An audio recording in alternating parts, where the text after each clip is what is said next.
On October 27, 2025, the U.S. shocked the world with sweeping tariffs on steel and aluminum, a direct strike at global trade.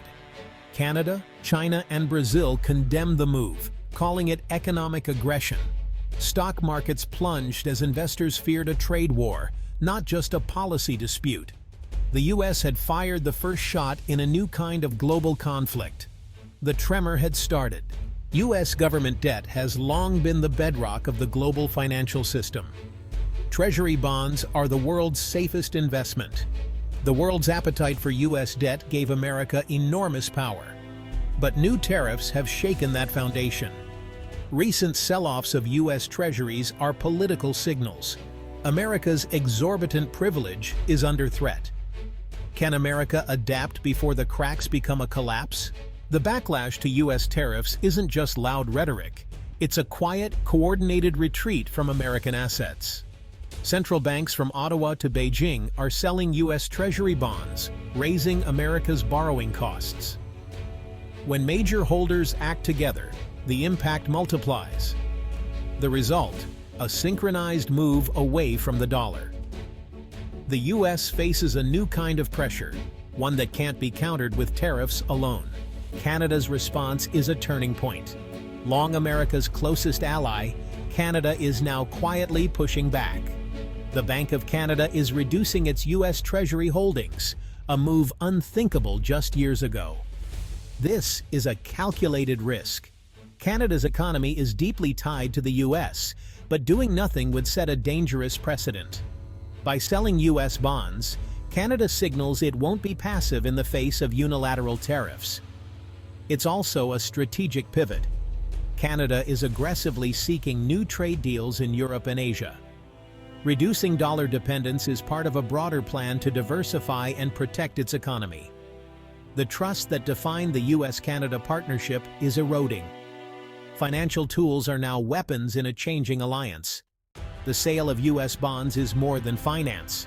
It's a political act, a declaration of independence. Canada is rewriting its relationship with the U.S., moving from dependence to strategic autonomy. The world is watching this new, assertive Canada. The old playbook is gone. A new era of cautious cooperation and competition has begun. The friendly neighbor is building new fences. The alliance will never be the same. Canada's move is a warning to all U.S. partners. Even the closest allies have limits. China's response is the most consequential. As the largest foreign holder of U.S. debt, China has immense leverage. For years, the U.S.-China relationship was symbiotic.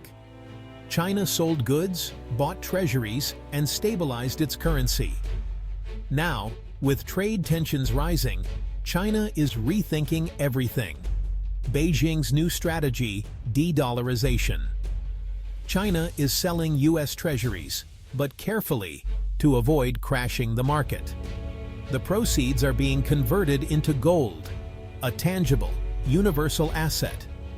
China's central bank is on a gold-buying spree, building a financial Great Wall against U.S. pressure.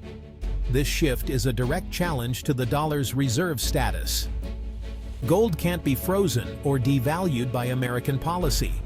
China is also promoting the yuan internationally, hoping a gold-backed currency will gain global trust.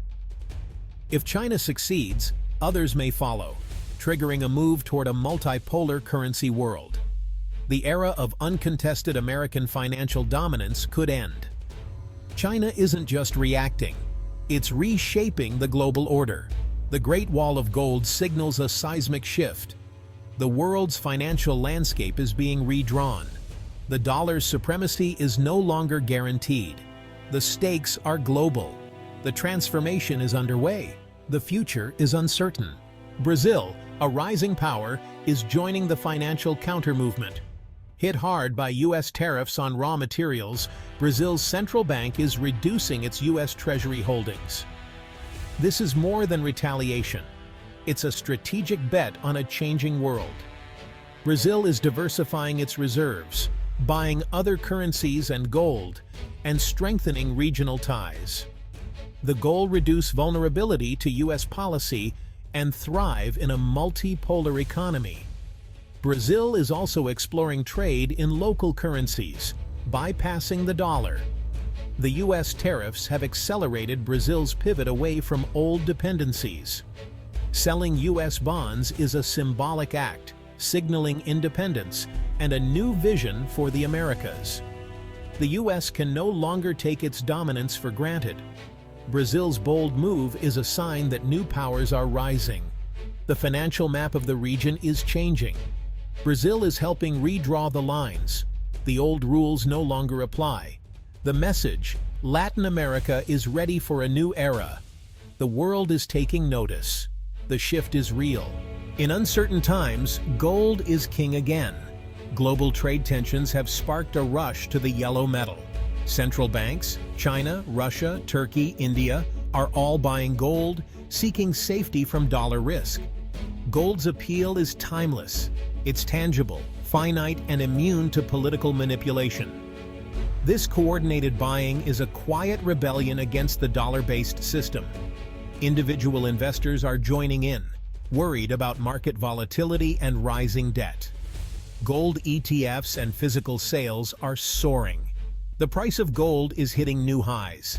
This isn't a return to the gold standard, but gold is becoming a key reserve asset again. The world is moving toward a hybrid system, part dollar, part gold. Faith in a single currency is fading. The Golden Renaissance signals a search for stability. The post-war financial order is under strain. Gold is the new foundation for a world in flux. The shift is profound. The future is glittering and uncertain. The global financial turmoil is hitting Main Street America, especially the auto industry. Tariffs on steel and aluminum have driven up production costs for every car, truck, and SUV. Automakers are passing these costs to consumers, making new vehicles more expensive. At the same time, rising U.S. interest rates, driven by foreign bond sales, are making car loans pricier. The result: fewer sales, slower production, and layoffs in factories across the Midwest.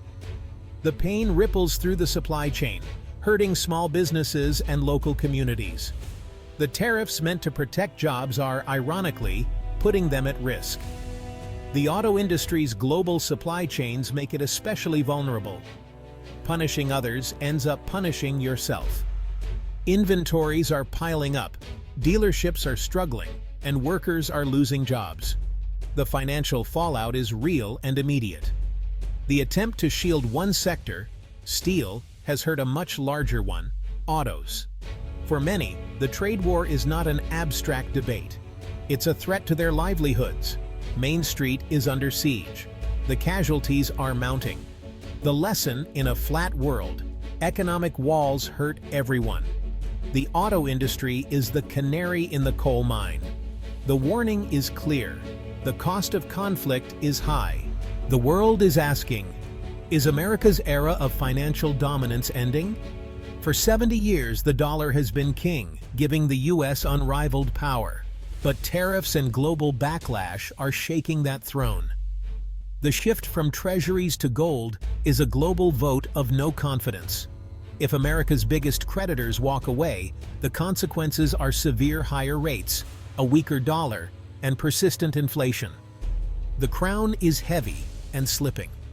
The dollar won't collapse overnight, but its supremacy is no longer certain. The world is moving toward a multipolar system, with new contenders like the euro and a gold-backed yuan. America's influence will wane unless it adapts. The path of economic nationalism has accelerated the search for alternatives. To restore confidence, the U.S. must re-engage globally and prove itself a reliable steward. The crown hasn't fallen yet. The future depends on America's choices now. The world is watching. The stakes are historic. The era of easy dominance is over.